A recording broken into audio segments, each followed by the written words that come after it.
I played with my brothers. And so I was used to even, compromising. I would be one out a whole lot of the times in terms of what we would play.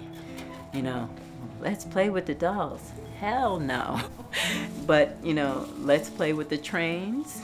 I could play with trains.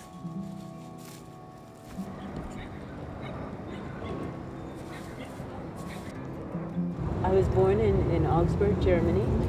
My father was in the army. He was an officer. And we came in there by military transport, a ship. So we came over the Atlantic. My mother was then bringing 5 out of her 9 children. It was certainly not a typical experience for a family, and I really don't have a visual memory of that time, having left there at the age of 4. We moved around a lot, and constantly for a family that was, as big as ours, we were always trying to find, houses and situations to accommodate. We would move into a very old house and a house that needed lots of work, that was even sometimes had been abandoned and left empty. And we would go in them and we would do the work to bring them up. The idea was that we would be able to offset the cost, especially the down payment. And we would talk about a house having good bones. And it would be trashed. It would be a house, no one would want to go in there and live. But we could go in there and see it in the way that we knew we could fix it up. And that's where I first learned how to use the hammer and the screwdriver, basic stuff. We didn't get anything fancy. Everything else was done by hand. So to me, that skill and that work ethic provided basically what I use as my basics in art today. The Nomad is a piece that has been with me for actually quite a long period of time. In my mid to late 20s, I helped build a small house, and it was made up out of all salvage materials. And the next project, because it was such a collaborative effort to build that small house, was going to be a house on wheels. The Nomad is a livable dwelling that is created in the form of a piece of art, assemblage art. It's not just going to be a place that shelters me, but it's actually going to be my art. You're at the Art Cloud Artist in Residency, and we're here on site as part of an open studio in connection to the Drum and Jazz Festival. That is an annual festival here at the Towers. And so I prepared the space for people to have a better idea about what the process is and where the Nomad is at this stage right now. This is my 44th address in my life. And some people have actually said and asked me, are you homeless? Because their only connection to moving about that much would be someone who is literally transient. It's very hard for some people to comprehend that you might choose to move about. But as a child, when we were moving about, people would ask, why do you move all the time? Other children. And we knew that it wasn't being seen as positive. We decided to say, we're nomads.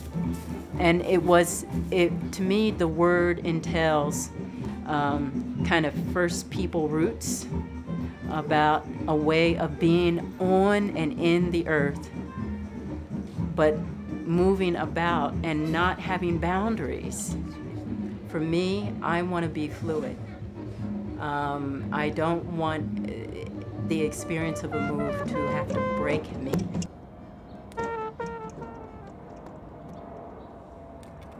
As women, we are in a position where we have to depend on a partner in order to be stable. My mom, you know, she became a single mother with quite a few children, and I certainly, that was a struggle, and I witnessed it.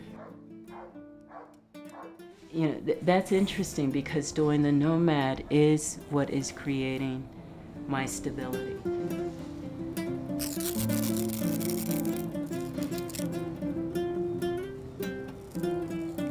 Even though I've never driven, in my early drawings you could see the drawings of a small vintage pickup truck.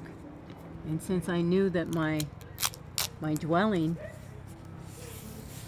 might be about 5,000 pounds, we knew then that the pickup size was perhaps too small for what we needed it to do, and therefore we needed to look for a truck that was bigger than a pickup.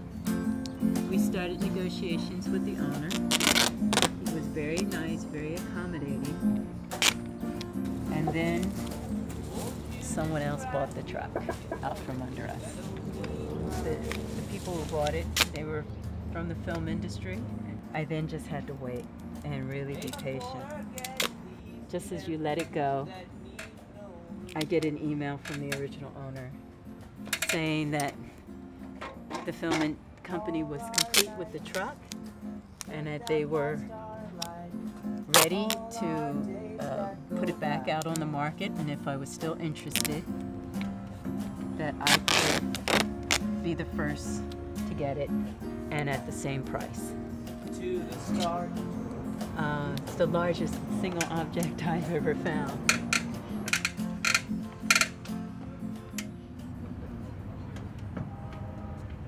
I did have a stumbling block of when I started to lose my eyesight.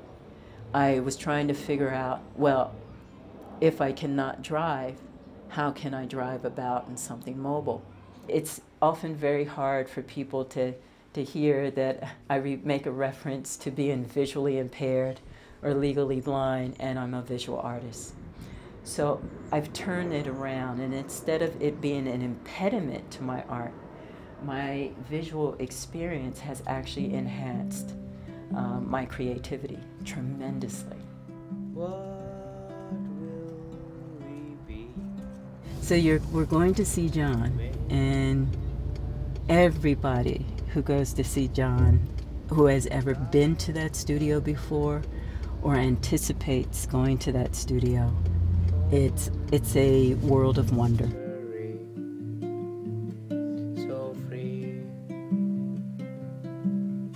John always has works in process, and they sometimes will be up on the wall, and sometimes you may not know whether it is work that is complete or not. Only the artist really truly knows when a work is done. I think that's why so many artists do their work alone, in a studio, away, and where no one is to interrupt that process. Because for anyone outside, it's always, it looks done to me, right? Or, why don't you hurry up? That's the same place you were 2 weeks ago, and you're now still just looking at it. The looking is part of the process. The walking away from it is part of the process. The letting it sit for 2 years is part of the process.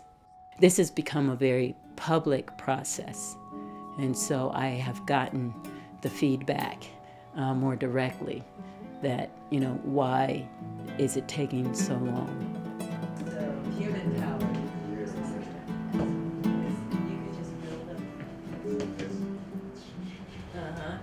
Dominique was born in Germany, and she started from that point on picking up the pieces.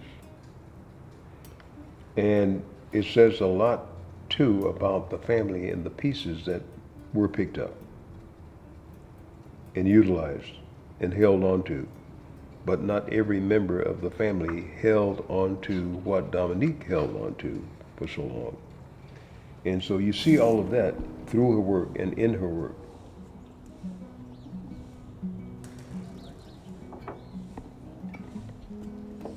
As artists, we share so much in terms of the exchange of a thought.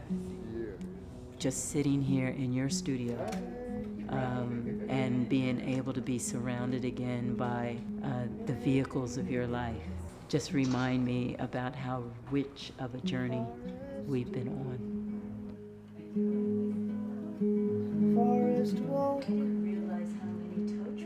I think of every artist tends to craft their environment. That integration that I talk about with the Nomad, of defining that art is not separate from my everyday life. Well, a live workspace, that's intrinsic in that, because you're living and working in the same environment. And oftentimes, historically, those weren't pre-made. So the artist had to find them, seek them, and as John said, discover them.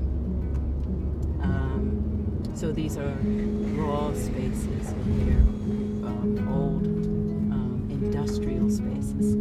It does not try to take away from its original character of what it was. It's industrial, and that there's beauty in that industry.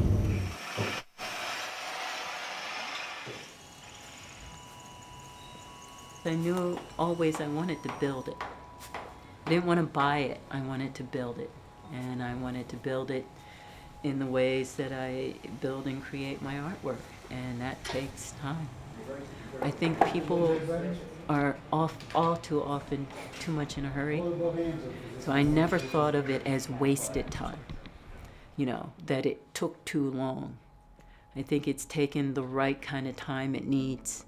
And I think it's much more powerful now than it would have been 5 years ago or 20 years ago. This is a whole life journey. And what I've done in the past 25 years is only adding to it. It is where it needs to be now. First time I saw you, you were in your father's car, an innocent little star, surveying all the world that you would own. Next time I saw